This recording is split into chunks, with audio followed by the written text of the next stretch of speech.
نے آپ سے مخاطبت فرمائی اور میں بھی تھوڑے وقت کے لیے آپ سے ہم کلام ہونے والا ہوں۔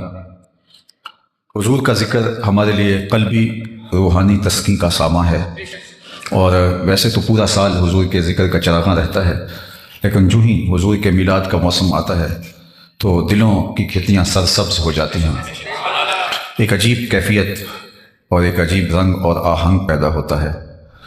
اللہ حضور علیہ السلام کے ذکر کی برکت سے ہمارے سینے روشن فرمائے،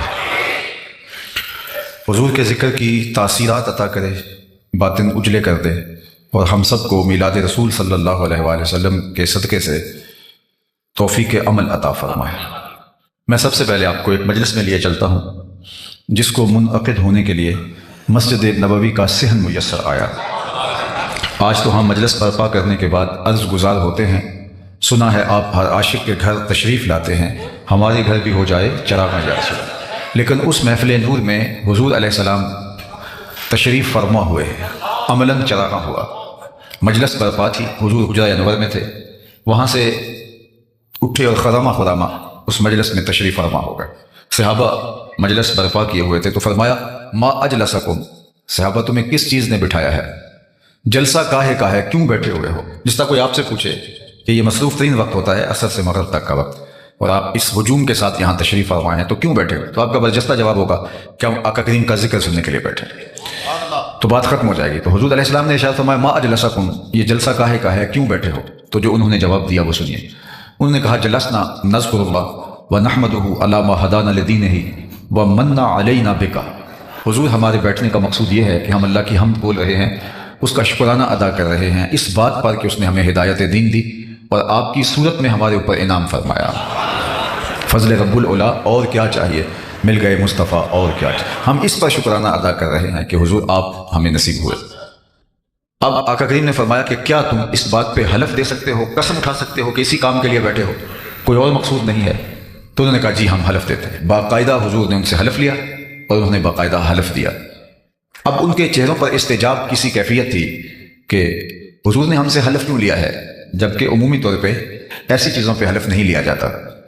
تو خیر انہوں نے حلف دیا، بطیب خاطر دیا، لیکن ایک سوال تھا اور وہ پیدا ہوا۔ تو آقا کریم نے ان کے چہروں پہ پھیلی ہوئی حیرت کو دیکھا تو فرمایا میں تم سے ابھی جو حلف لیا ہے یہ کسی تہمت کی بنیاد پر نہیں لیا، تمہارے قول کی صداقت پر مجھے کوئی شک نہیں گزرا تھا کہ میں نے حلف سے تصدیق چاہی ہو، بلکہ ماجرا کچھ اور تھا، اور وہ یہ کہ تم یہاں مجلس برپا کیے ہوئے بیٹھے تھے، میں حجرے میں تھا، اتانی جبریل علیہ السلام، میرے پاس جبریل امین حاضر خدمت ہوئے، فاخبرنی ان اللہ یباہی بکم الملائکہ، اور انہوں نے مجھے آ کے بتایا محبوب آپ یہاں تشریف فرما ہیں، ذرا باہر تو نکل کے دیکھیے، آپ کے صحابہ کے اس عمل پر اللہ فرشتوں میں ناز فرما رہا ہے۔ وہ عمل کون سا تھا جس عمل پر رب ہو کے ناز فرما رہا ہے؟ وہ صحابہ مل بیٹھ کر حضور کی صورت میں اللہ کے انعام کا شکریہ ادا کر رہے ہیں۔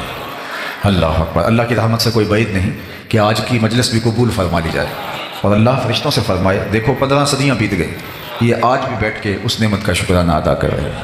باقی جہاں تک حضور علیہ السلام کی صورت میں انعام خداوندی کے پانے پر شکریہ کا حق ہے تو وہ ہم ادا نہیں کر سکتے۔ یہ ایک شام کی محفل میلاد کیا، ساری زندگی بھی گزارتے ہیں حضور کے نام پر، پھر بھی حق کے شکر ادا نہ ہو پائے۔ ہمارے بدن پہ اتنے بال نہیں ہیں جتنے رسول اللہ کے احسانات ہیں، ہمارا ایک عضو اور ایک بال قرض رسالت میں جکڑا ہوا ہے، ساری زندگی ان کے نام کے قصیدے پڑھے، حق کے شکر پھر بھی ادا نہ۔ میں کہتا ہوں خدا شناسی تو بڑی دور کی بات ہے، ہم خود شناس بھی نہ ہوتے اگر حضور تشریف نہ لاتے، ہمیں یہ بھی نہ پتہ چلتا کہ ہم کون ہیں۔ اور مجھے یہ بتاؤ جسے خود بھی نہ پتا ہو کہ میں کون ہوں اس کے پلے ہوتا کیا ہے؟ اقبال نے کہا تھا اپنے من میں ڈوب کر پاجا سراغ زندگی، تو میرا نہیں بنتا نہ بن، اپنا تو بن، اور جو اپنا بھی نہ ہو، جسے یہ بھی نہ پتا ہو کہ میں کون ہوں، تبھی تو انسان اشرف المخلوقات ہونے کے باوجود اپنے سے اتنا بے خبر ہے کہ پتھر کی مورتیوں کے آگے اپنی پیشانی کا تقدس پامال کر رہا ہے، مٹی کے مادھوؤں کے آگے سجدہ ریز ہے، لکڑی کے اوثان اس کے معبود بنے بیٹھے، اجرام فلکیہ کو، چلتے پانیوں کو، بہتے دریاؤں کو، اور ہواؤں کو اور جلتی آگ کو اس نے اپنا معبود مانا، درختوں کو، مظاہر فطرت کو اس نے اپنا خدا مانا۔ انسان کی تاریخ تو اتنی شرمناک ہے، یہ مچھلی پکڑنے کے لیے کانٹے کے ساتھ جو کیچوا لگایا جاتا ہے کسی زمانے میں یہ بھی انسان کا معبود رہا۔ پیپل کے درختوں کو اور برگد کے درختوں کو اس نے اپنا خدا مانا۔ اس نے کہاں کہاں اپنی پیشانی کا تقدس پامال نہیں کیا۔ اس نے حشرات الارض کو، اس نے چوپایوں کو، اس نے درندوں کو، اس نے شیروں اور ہاتھیوں کو اپنا خدا مانا۔ اس نے سانپوں اور بچھوؤں کو اپنا معبود مانا، اس نے گائے کے آگے اپنی پیشانی کا تقدس پامال کیا، اس نے جانوروں کو خدا مانا۔ یہ تو میرے حضور آئے جنہوں نے آ کے بتایا میاں یہ تیرے معبود نہیں، تیری دہلیز کے نوکر ہیں، کائنات کا چرخ تیرے گرد گھوم رہا ہے، تو مقصود کائنات ہے۔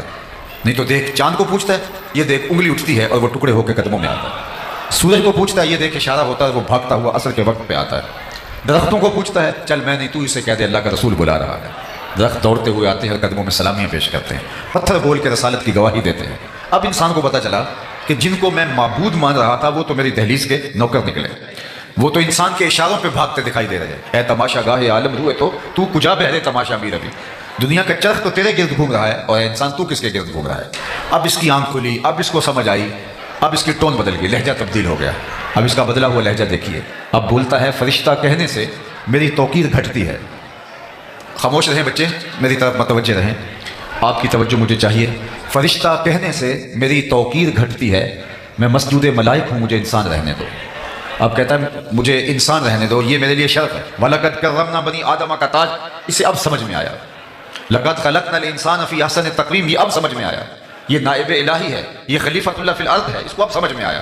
اب اسے پتا چلا تو راز کن فقاں ہے، اپنی آنکھوں پر عیاں ہو جا، خود ہی کا راز نہ ہو جا، خدا کا ترجمہ ہو جا، خود ہی میں ڈوب جا غافل، یہ سر زندگانی ہے، نکل کر حلقہ شام و سحر سے جاویداں ہو جا، مسافے زندگی میں سیرت فولاد پیدا کر، شبستان محبت میں حریر و پرنیاں ہو جا، گزر جا بان کے سیل تند رو کوہ بیاباں سے، گلستان راہ میں آئے تو جوئے نغمہ خواں ہو جا، تیرے علم و محبت کی نہیں ہے انتہا کوئی، نہیں ہے تجھ سے بڑھ کر ساز فطرت میں نوا کوئی۔ اسے اب سمجھ آیا کہ میں کون ہوں۔ دوسرے لفظوں میں یوں کہہ لیجئے، انسان کی اپنے آپ سے ملاقات ہوئی تو حضور کے دروازے پہ ہوئی، یہ نہیں، ورنہ یہ خود آشنا نہیں تھا۔ اب اس کا لہجہ تبدیل ہو گیا، اب اس کا بدلا ہوا لہجہ دیکھیے۔ کانپتا ہے دل تیرا اندیشہ طوفان سے کیا، نا خدا تو بحر تو کشتی بھی تو ساحل بھی تو، دیکھ آ کر کوچائے چا کے گریباں میں کبھی، کیس تو لیلا بھی تو صحرا بھی تو محمل بھی تو، وائے ناکامی کہ تو محتاج ساقی ہو گیا، میں بھی تو مینا بھی تو مستی بھی تو حاصل بھی تو، آہ کس کی جستجو آوارہ رکھتی ہے تجھے، راہ تو راہ رو بھی تو راہبر بھی تو منزل بھی تو، بے خبر تو جوہر آئینہ ایام ہے، تو زمانے میں خدا کا آخری پیغام ہے۔ یہ راز کہاں سے ملا؟ حضور کی دہلیز سے ملا۔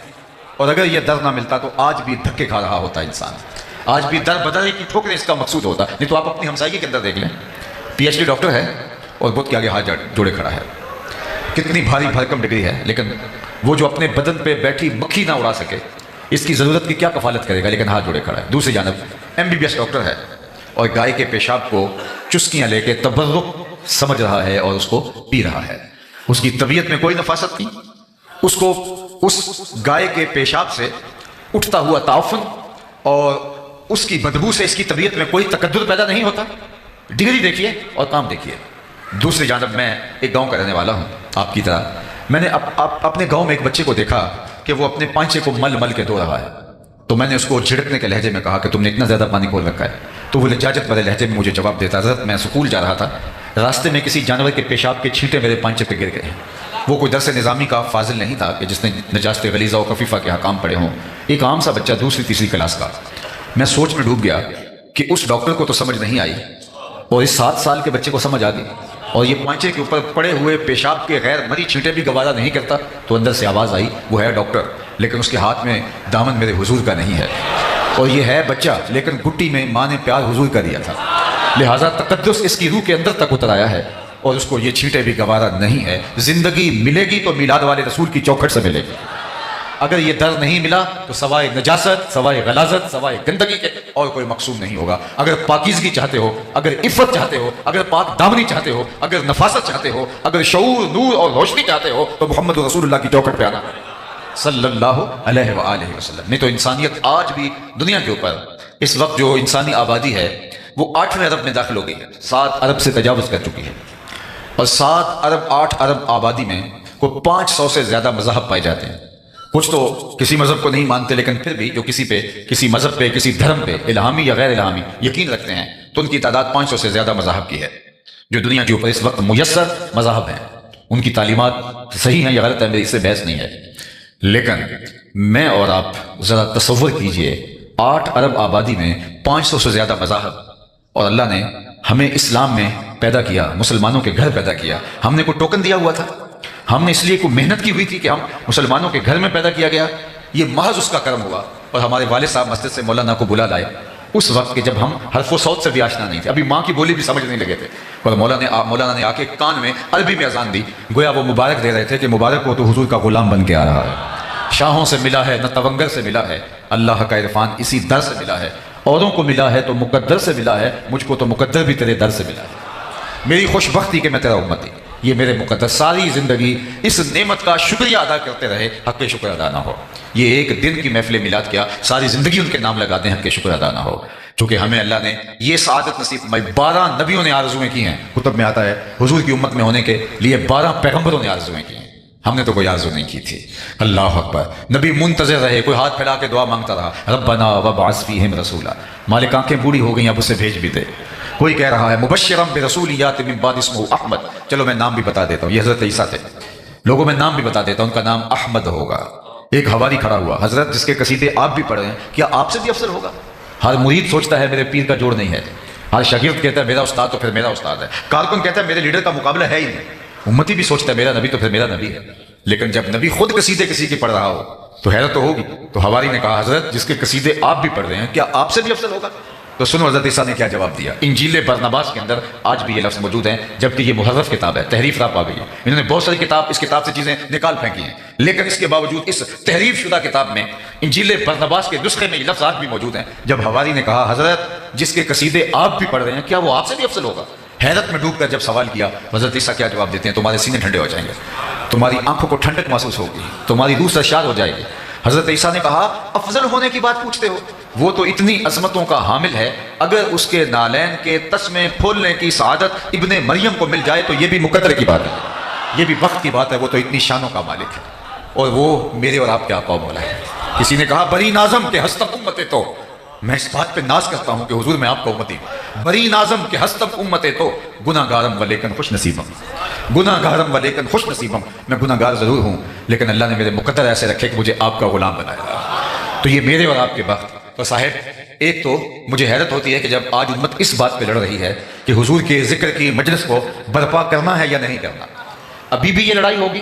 میں پوچھتا ہوں کبھی ایسا ہوا ہے کہ پھولوں کا تذکرہ ہو رہا ہو اور بلبل کہے کہاں لکھا ہوا ہے؟ بات شمع کی ہو رہی ہے اور پروانہ دلیلیں ڈھونڈ رہا، اور یہ بھی نہیں کبھی ہوا کہ بات محبوب کی ہو رہی ہے اور محب کہے کہاں لکھا ہے۔ محب کے لیے اس سے بڑا کوئی سرمایہ نہیں کوئی اس کے محبوب کا ذکر چھیڑ دے، اس سے بہتر کوئی اس کے لیے خوشی کا سامان نہیں ہے۔ مطرب سے کہو کہ چھیڑے ذرا اس جان تمنا کا قصہ، فرقت کے بھیانک لمحوں میں کچھ دل کو سہارا ہو جائے، یہ تو ٹھنڈک ہے دل کی۔ شیخ مہدی الفاسی مطالع المسرات شرح دلائل الخیرات میں لکھتے ہیں حضور کا ذکر سن کر جس شخص کے کلیجے میں ٹھنڈ نہیں پڑتی اس کے سینے میں دھڑکنے والا دل کسی مومن کا دل ہی نہیں ہے۔ یہ ہو ہی نہیں سکتا کہ قرار نہ پہنچے، تسکین نہ پہنچے۔ ہم نے تو اس محبت کو، اس پیار کو، حضور کی اس الفت کو عمل کے لیے مہمیز بنانا ہے۔ ہم نے تو اپنی زندگی حضور کے نام کرنی ہے۔ یہ 2 پہر کا 4 پہر کا میلاد اور یہ ذکر کی مجلسیں اور پورے مہینے میں 1 دن کا محفل میلاد، یہ کیا ہوا؟ ہم نے تو پوری زندگی ان کے نام لگانی ہے۔ ہم تو جئیں گے تو حضور کے لیے، ہم تو مریں گے تو حضور کے لیے۔ ہم نے ان کے بتائے ہوئے طریقے کے مطابق زندگی گزارنی ہے۔ آقا کریم علیہ السلام نے ہمیں یہ درس دیا۔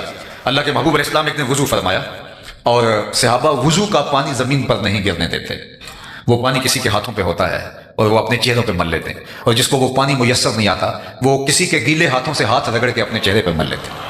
آقا کریم نے جب محبت کے اس مظہر کو دیکھا تو ارشاد کیا ما یحملکم علی ھذا، صحابہ تمہیں اس بات پر کس نے ابھارا ہے کہ تم میرے وضو کے پانی کو زمین پر نہیں گرنے دے رہے؟ حضور نے یہ حکم نہیں دیا تھا، یہ ان کی اپنی محبت کا تقاضا تھا۔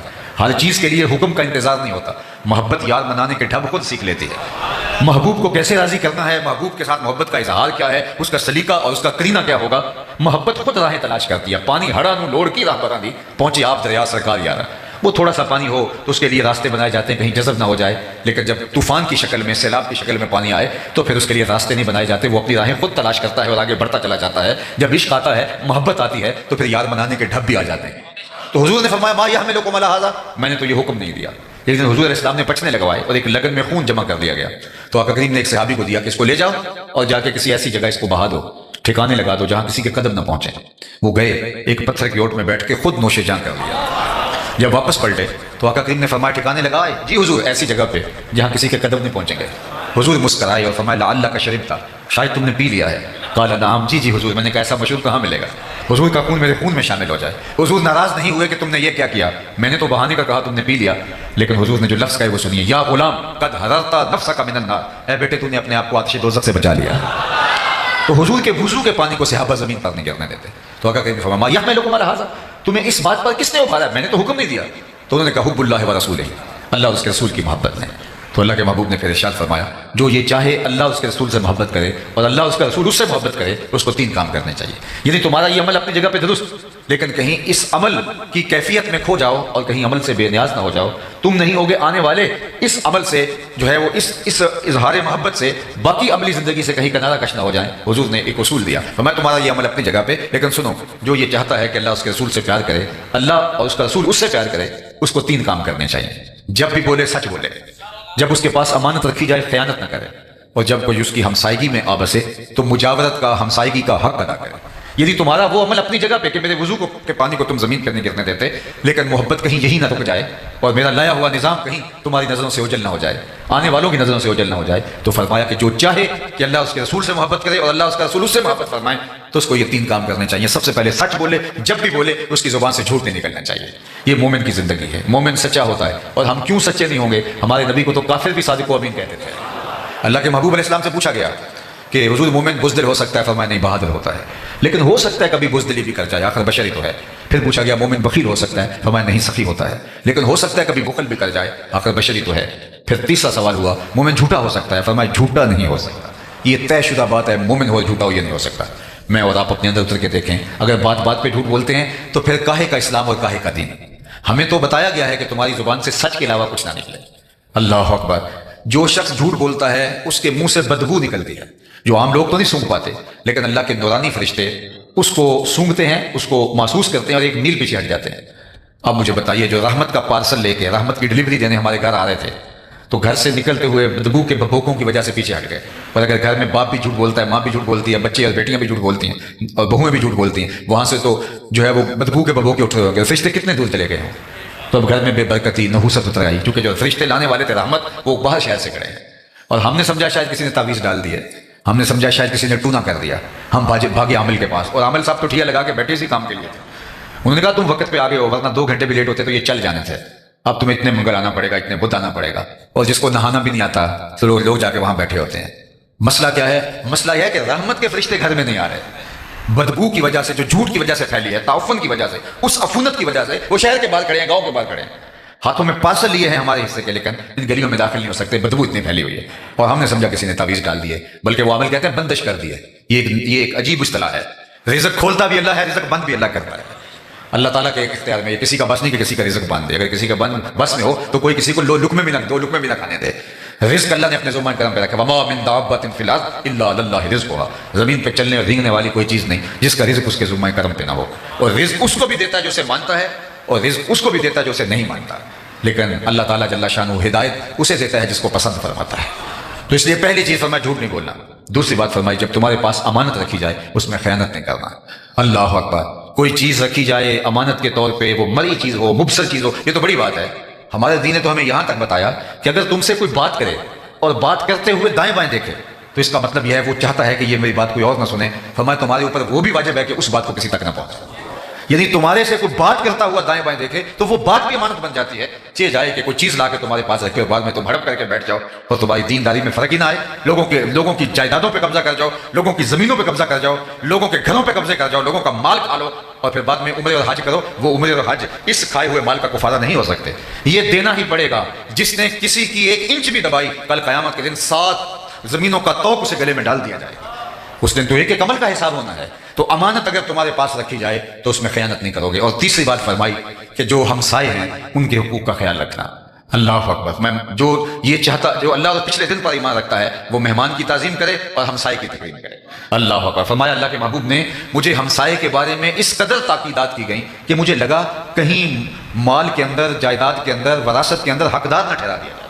اس قدر مجھے جو ہے، اور جو ہمسایہ ہوتا ہے وہ 40 گھروں تک ہوتا ہے. صرف ہمسایہ وہ نہیں ہے جس کی دیوار لگتی ہے، 40 گھروں تک ہمسایہ ہوتا ہے. اور ہم نے تو یہ سنا ہے اگر ہمسایہ بھوکا سو جائے 40 دن نماز قبول نہیں ہوتی. ہم کون سا دین لیے پھرتے ہیں؟ لوگوں کی زندگیوں کو تنگ کیا ہوا ہے اور ہم دیندار بنے. لوگوں کو اذیت دے رہے ہیں اور ہم دیندار بنے ہوئے ہیں. لوگوں کی زندگیوں کو جہنم بنا کے خود جنت کے طالب ہیں. ہم نے اگر جنت پانی ہے تو لوگوں کی زندگیوں کو جہنم نہیں، لوگوں کی زندگیوں کو دنیا پہ جنت بنانا ہوگا. اور جنت کا بھی نقشہ مولوی صاحب نے کوئی اور ہی پیش کر دیا ہے. ہر وقت جنت، جب مولوی صاحب جنت کا ذکر کرتے ہیں تو سوائے حور سے نیچے لینڈنگ نہیں ہوتی ان کی. اور حور کے جس طرح نقوش بیان کر رہے ہوتے ہیں حور ایک حقیقت ہے، ہمارے واقعہ میں اس کا انکار نہیں کرتا، لیکن آج پوری جنت کے اندر صرف اللہ نے حور ایک بنائی ہے، اور مولوی صاحب اس کو جس طرح سے جو ہے وہ پیش کر رہے ہوتے ہیں. سنو جنت کا نقشہ قرآن نے بیان فرمایا، ذرا وہ بھی سنو. لا یسمعون فیہا لغوا ولا تاثیما. جنت ایسا مقام ہے جہاں سننے کے لیے آپ کو ایسی بات نہیں ملے گی جو آپ کی طبیعت پہ بوجھ ہو، آپ کے کانوں پہ بوجھ ہو. ہم باہر جنریٹر لگا دیا اور اپنی تو کھڑکیاں بند کر لی، اور ہمسائے کی کھڑکیاں بھی نہیں ہیں، اور گرمی الگ ہے، اور ہم چین سے سو گئے، اور اس جنریٹر کے شور نے ہمسائے کو اذیت میں مبتلا کر رکھا ہے، اور ہم سمجھتے ہیں کہ جناب ہم تو چین کی نیند سوئے اور ہم جنت کے مستحق ہیں، ہم اس لیے سو گئے صبح اٹھ کے ہم نے نماز جماعت سے پڑھنی ہے. تو جو ساری رات اس کو جو ہے اس شور و غل کی سولی پہ لٹکائے رکھا، اس کا حساب کون دے گا؟ جنت کا یہ نقشہ ہے، لا یسمعون فیہا لغوا ولا تاثیما. وہاں کوئی لغو بات اور جس کو اسم کہا جا سکتا ہے، گناہ کا جس پر اطلاق ہو سکتا ہے، وہ جنت کا نقشہ نہیں ہے. اللہ جنت بھی بات سنو آپ، یہی تو ہمارے مسئلے. ہمیں یہ نہیں پتا، یہ نادان سجدے میں گر گئے جب وقت قیام آیا. ہمیں یہ نہیں پتا نعرہ کہاں لگانا ہے اور بات کہاں کرنی ہے. ہم جوشیلے اور جو ہے وہ ہم سمجھنے کی دین کو کوشش کریں. ہم اپنے جذبات کی مغلوبیت کے اندر کہیں ایسا نہ ہو کہ سمجھنے سے عاری ہو جائیں. بلکہ میں تو کہتا ہوں کہ آج ہم نے لوگوں کے لیے اتنی اذیت کھڑی کی ہے. ہمارا 5 مرلے کا گھر ہے، 10 مرلے کا گھر ہے، گھر میں سٹور بھی موجود ہے، گھر میں بیڈ روم بھی موجود ہیں، بڑے بڑے واش روم موجود ہیں گھر کے اندر. نہیں گھر کے اندر موجود ہے تو موٹر لگانے کی جگہ گھر میں موجود نہیں ہے، وہ گلی میں رکھنی ہے. اندر 3 سیڑھیاں اندر کی جانب نہیں کر سکتے، 5 فٹ کی 6 فٹ کی گلی کے اندر 6 سیڑھیاں باہر نکال لیں، جس سے اندھیرے میں لوگ ٹکراتے ہیں اور ہم سمجھتے ہیں کہ شاید یہ ہمارا استحقاق ہے. یہ ہمارا استحقاق نہیں ہے، یہ ایک جابرانہ نظام ہے. ہمیں راستوں کو کشادہ کرنے کا کہا گیا ہے. ایک پاکیزہ معاشرہ جو لوگوں کے لیے خیر الناس من ینفع الناس. تم میں سے بہتر کون ہے جو لوگوں کے لیے بہتر ہے؟